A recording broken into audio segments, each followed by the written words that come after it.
খাওয়ার শেষ পাতে এই চাটনিটা একবার পরিবেশন করে দেখুন, খেলে সব্বার মন ভরে যাবে। প্রথমে চাটনি করার জন্য মাছের ডিম, দুটো টমেটো নিয়ে নিয়েছি, টমেটোটা 5 মিনিটের জন্য সেদ্ধ করে নিব। এখানে শুকনো লঙ্কা, সর্ষে, তেজপাতা, চিনি নিয়ে নিয়েছি। টমেটোগুলো সেদ্ধ হয়ে গেছে, এক এক করে নামিয়ে নিব। এবার জল বসিয়ে আবার মাছের ডিমগুলো সেদ্ধ করে নিব, কারণ মাছের আঁশাটের ভাবটা কেটে যাবে। এবার নেট বা ছাঁকনির সাহায্যে ছেঁকে নিব।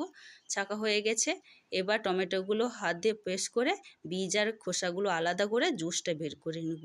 করা হয়ে গেছে, এবার কড়াইতে তেল দিয়ে শুকনো লঙ্কা, সর্ষে আর তেজপাতা ফোড়ন দিয়ে মাছের ডিমগুলো ফেলে দেবো। এক করে ফেলা হয়ে গেছে, 2 মিনিট নাড়াচাড়া করার পর উপর থেকে হলুদ লঙ্কা নিয়ে একটু নাড়াচাড়া করবে।